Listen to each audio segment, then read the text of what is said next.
देव भगवान की जय। प्यारे कृष्ण कन्हैया लाल की जय। श्री कामिका एकादशी व्रत कथा।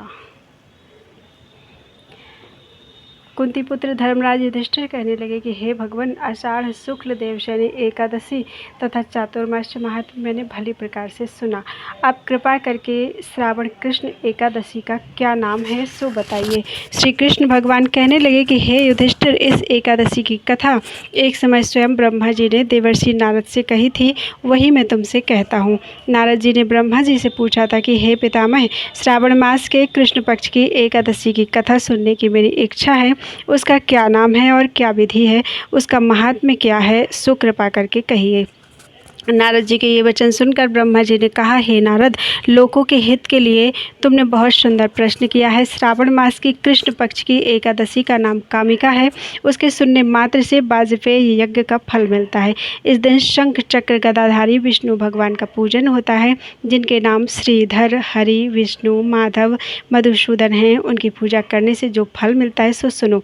जो फल गंगा, काशी, नैमिषारण्य और पुष्कर स्नान से मिलता है, वह विष्णु भगवान के पूजन से मिलता है।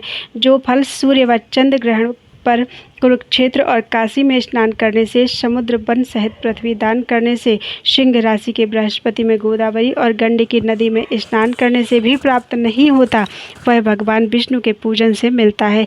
जो मनुष्य श्रावण में भगवान का पूजन करते हैं, उनसे देवता, गंधर्व और सूर्य आदि सब पूजित हो जाते हैं। अतः पापों से डरने वाले मनुष्यों को कामिका एकादशी का व्रत और विष्णु भगवान का पूजन अवश्यमेव करना चाहिए। पाप रूपी कीचड़ में फंसे हुए, संसार रूपी समुद्र में डूबे मनुष्यों के लिए इस एकादशी का व्रत और भगवान विष्णु का पूजन अत्यंत आवश्यक है। इससे बढ़कर पापों के नाश का कोई उपाय नहीं है। हे नारद, स्वयं भगवान ने यही कहा है कि कामिका व्रत से जीव को योनि को प्राप्त नहीं होता। जो मनुष्य इस एकादशी के दिन भक्तिपूर्वक तुलसी दल भगवान विष्णु को अर्पण करते हैं, वे इस संसार के समस्त पापों से दूर रहते हैं। विष्णु भगवान रत्न, मोती, मणि तथा आभूषण आदि से इतने प्रसन्न नहीं होते जितने तुलसी दल से प्रसन्न होते हैं।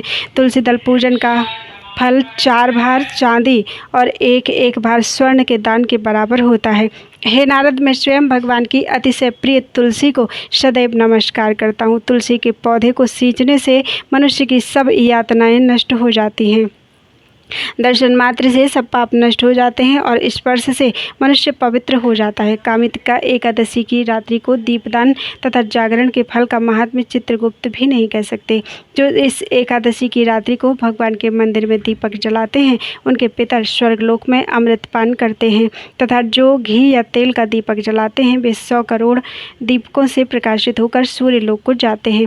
ब्रह्मा जी कहते हैं कि हे नारद, ब्रह्म हत्या तथा भ्रूण हत्या आदि पापों को नष्ट करने वाली इस कामिका एकादशी का व्रत मनुष्यों को यत्न के साथ करना चाहिए।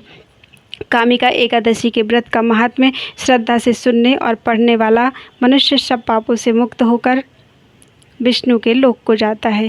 बोलो वृंदावन बिहारी लाल की जय। ओम जय एकादशी, जय एकादशी, जय एकादशी माता, विष्णु पूज व्रत को धारण कर भक्ति मुक्ति पाता। ओम जय एकादशी माता, बोलो एकादशी मैया की जय।